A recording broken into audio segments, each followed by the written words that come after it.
ಇನ್ನು ಶಸ್ತ್ರಚಿಕಿತ್ಸೆಯ ಬಳಿಕ ತವರಿಗೆ ಬಂದಂತ ಶಿವರಾಜ್ ಕುಮಾರ್ ನಟ ಶಿವಣ್ಣ ಅವರಿಗೆ ಅಭಿಮಾನಿಗಳಿಂದ ಅದ್ದೂರಿಯಾದಂತಹ ಸ್ವಾಗತ ಸಿಕ್ಕಿದೆ.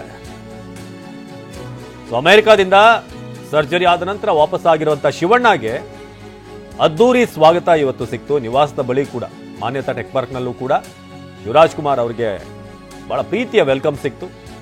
ಶಸ್ತ್ರಚಿಕಿತ್ಸೆ ಬಳಿಕ ತವರಿಗೆ ಬಂದಂತ ಶಿವಣ್ಣ, ನಟ ಶಿವಣ್ಣಗೆ ಏರ್ಪೋರ್ಟ್ನಿಂದಲೇ ಕೂಡ ಜೈಕಾರ, ಅಲ್ಲಿಂದ ದಾರಿ ಉದ್ದಕ್ಕೂ ಕೂಡ ಇಲ್ಲಿ ಬರೋ ತನಕ ಅದ್ಭುತವಾದಂಥ ಒಂದು ಸ್ವಾಗತ, ಒಂದು ಪ್ರೀತಿಯ ಸ್ವಾಗತ.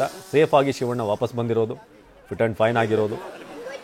ಸೊ ಸದ್ಯಕ್ಕೆ ನಾವು ದೃಶ್ಯದಲ್ಲಿ ನೋಡ್ತಿರೋ ಹಾಗೆ ಪತ್ನಿ ಗೀತಾ ಶಿವರಾಜ್ ಕುಮಾರ್ ಅವರು ಕೂಡ ಅವರ ಜೊತೆಗೆ ಅಲ್ಲಿ ಬಂದರು.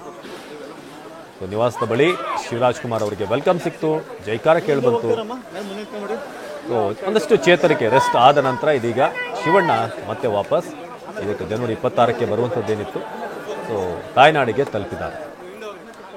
ಬೆಂಗಳೂರಿಗೆ ಬಂದ ಕೂಡಲೇ ಅಭಿಮಾನಿಗಳು ಅವರನ್ನ ಪುಷ್ಪವೃಷ್ಟಿ ಮಾಡಿ ಘೋಷಣೆ ಕೂಗಿ ಶುಭ ಹಾರೈಸಿದ್ದಾರೆ.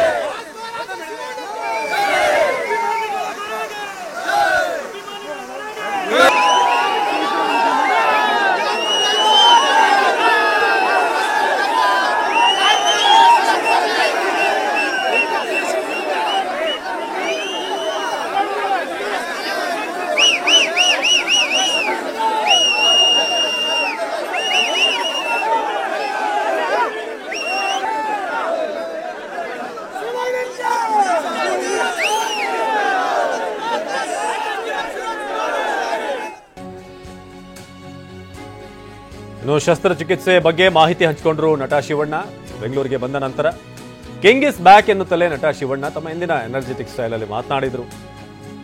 2-3 ದಿನಗಳ ಕಾಲ ಲಿಕ್ವಿಡ್ ಫುಡ್ನಲ್ಲೇ ಇದ್ದೆ, ಯಾವುದೇ ಸಾಲಿಡ್ ಆಹಾರ ಇರಲಿಲ್ಲ. ನಿಮ್ಮ ಧೈರ್ಯ ಮೆಚ್ಚಬೇಕು ಅಂತ ವೈದ್ಯರು ಹೇಳಿದ್ರು. ಜೀವನದಲ್ಲಿ ಇದೆಲ್ಲ ತಾನಾಗಿ ಬರುತ್ತೆ, ನಾವು ಅದನ್ನು ಎದುರಿಸಬೇಕು. ನಾನು ಎಲ್ಲವನ್ನೂ ಕೂಡ ಧೈರ್ಯವಾಗಿ ಎದುರಿಸಿದೆ ಅಂತ ಶಿವಣ್ಣ ಹೇಳಿದ್ರು.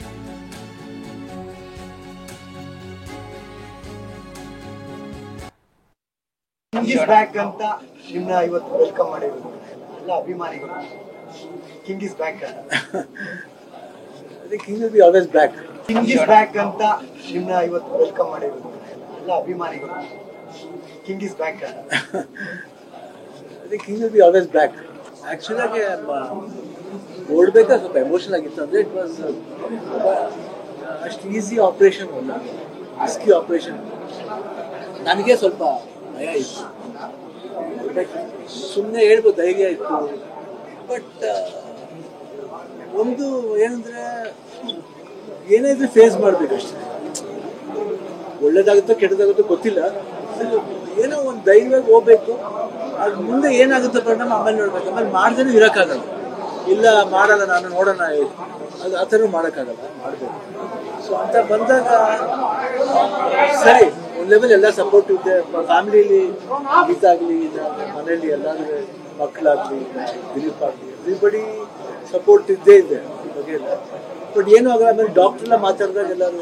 ಬಟ್ ಹೋಗ್ಬೇಕಾದ್ರೆ ಸ್ವಲ್ಪ ಭಯ ಇತ್ತು ಜನಕ್ಕೆ. ನಾವು ಯೂಶಲಾಗಿ ಇವತ್ತು ನಾವು ಈ ಸ್ಟಾರ್ಡಮ್ ಅನ್ಭವಿಸಿದ್ರೆ ಅಭಿಮಾನಿಗಳು ಅವರಿಂದನೇ. ಯಾಕಂದರೆ ಒಬ್ಬರು ಬ್ಲೆಸ್ಡ್ ಆಗಬೇಕಂದ್ರೆ ಅವ್ರು ಬ್ಲೆಸ್ಡ್ ಆಗಿದ್ರೆ ನಾವು ಬ್ಲೆಸ್ಡ್ ಆಗೋಕ್ಕಾಗಲ್ಲ, ಇದನ್ನು ಆಗೋಕ್ಕಾಗಲ್ಲ. We are blessed from a blessed people ಅಷ್ಟೇ. ನಾವು ಬ್ಲೆಸ್ಡ್, ನಾವೇ ದೊಡ್ಡ ಬ್ಲೆಸ್ಡ್ ಅಲ್ಲ ನಾವು. So we are blessed by a blessed people ಅಷ್ಟೇ. ಅಭಿಮಾನಿಗಳು ಎಲ್ಲರೂ ಅವರ ಬ್ಲೆಸ್ಸಿಂಗ್ಸ್ ಇರ್ಬೋದು, ಅವ್ರದ್ದು ಚೈತನ್ಯ ಇರ್ಬೋದು. ಬಟ್ ಅಲ್ಲಿವರೆಗೂ ಮಾಡ್ದು, ಏನು ಆಪರೇಷನ್ ಆಗೋವರೆಗೂ ಏನೇನು ಮಾಡಬೇಕೋ ವರ್ಕ್ ನಡೀತಾ ಇತ್ತು, ಕೀಮೋ ನಡೀತಾ ಇತ್ತು. ಆಮೇಲೆ ಡಾಕ್ಟ್ರ್ ಮಾತಾಡಿದ್ರು. ಹೋಗ್ಬೇಕಾದ್ರೆ ಸ್ವಲ್ಪ ಎಮೋಷನಲ್ ಆಗಿತ್ತು, ಭಯ ಇತ್ತು. ಹೋಗ್ಬೇಕಾದ್ರೆ ಇಡೀ ದಿನ ಫ್ಲೈಟ್ ಟ್ರಾವೆಲ್ ಮಾಡಿದ್ರು. About 20 hours 21 hours flight travel ಹೋಗ್ಬೇಕಾದ್ರೆ. ಫಸ್ಟ್ ಏರ್ಪೋರ್ಟಿಂದ ಇಳಿದ ಮೇಲೆ ಹಾಸ್ಪಿಟ್ಲ್ ಮುಂದೆ ಹೋಗ್ಬೇಕಾದ್ರೆ ಹಾಸ್ಪಿಟ್ಲ್ ನೋಡಿದ ತಕ್ಷಣ ಗೊತ್ತಿಲ್ಲ ಏನಂತ. ಒಂದು ನನ್ನ ಮುಗ್ದಲ್ಲಿ ಒಂದು ಕಾನ್ಫಿಡೆನ್ಸ್ ಬಂತು. ಏನು it was looking very good. Lake ಇತ್ತು, ಆಮೇಲೆ ಓಲ್ಡ್ ಅಟ್ಮಾಸ್ಫಿಯರ್ನೇ ಒಂಥರ ಪಾಸಿಟಿವ್ ಅನಿಸ್ತು. ಮನಸ್ಸಲ್ಲಿ ಏನೋ ಒಂದು ಧೈರ್ಯ ಬಂತು. ನಾನು ಗೀತಂಗೆ ಹೇಳಿದೆ, ಏನೋ ಒಂಥರ ಧೈರ್ಯ ಬರ್ತಾ ಇದೆ. ಅದಾದಮೇಲೆ ಆಯಿತು, ಡಾಕ್ಟ್ರ್ ಮನೆಗೆ ಹೋಗಿದ್ದೆ ಊಟಕ್ಕೆ, ಅವರು ಎಲ್ಲ ಮಾತಾಡಿದ್ರು. ಆಮೇಲೆ ಆಪ್ರೇಷನ್ ದಿನ ಬಂತು. 6 hours ಇವ್ರಿಗೂ ಟೆನ್ಷನು, ನಮಗೆ ಗೊತ್ತಿಲ್ಲ. ನಾವು ಹೋಗಿದ್ದೀವಿ ಅಷ್ಟೇ, ಯಾಕೆ ನಾವು ಅನಸ್ತೀರಿಯಾ ಕೊಟ್ಟಿದ್ದು ನಮ್ಗೆ ಗೊತ್ತಿಲ್ಲ. ಬಟ್ ಬಂದು ಹೇಳಿದ್ಮೇಲೆ S.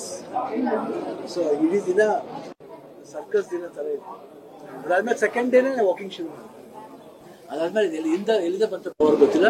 I use to walk and ರಿಕವರಿನೂ ತುಂಬ ಅಷ್ಟು ಭಾಳ ಈಸಿಯಾಗಿ I was able to take everything. ಒಂದೊಂದು ಟ್ಯೂಬ್ ಆಗೋಯ್ತು. ಅದೇ ಎಲ್ಲದೇನಂದರೆ ಎಲ್ಲರದ್ದು ಆರೈಕೆ. ಬರೀ ಅಭಿಮಾನಿಗಳು ಅನ್ನೋದಕ್ಕಿಂತ ಇಂಡಸ್ಟ್ರಿಯಲ್ಲಿ ಎಲ್ಲ ಆ್ಯಕ್ಟರ್ಸ್ ಇರ್ಬೋದು, ಟೋಟಲಿ ಇಂಡಿಯನ್ ಆರ್ಟಿಸ್ಟ್ಗಳು ಎಲ್ಲರೂ ಇರ್ಬೋದು. ಅವರೆಲ್ಲ ಕೇರ್ ಮಾಡ್ತಿರೋ ರೀತಿ ಇರ್ಬೋದು. ಆ್ಯಂಡ್ ಮೀಡಿಯಾ ಇರ್ಬೋದು, ಎಸ್ಪೆಷಲಿ ಎಲ್ಲ ಮೀಡಿಯಾದವರು ಗೊತ್ತಿದ್ರು ಏನು ಅದು ಹಾಕಕ್ಕೆ ಹೋಗಿಲ್ಲ.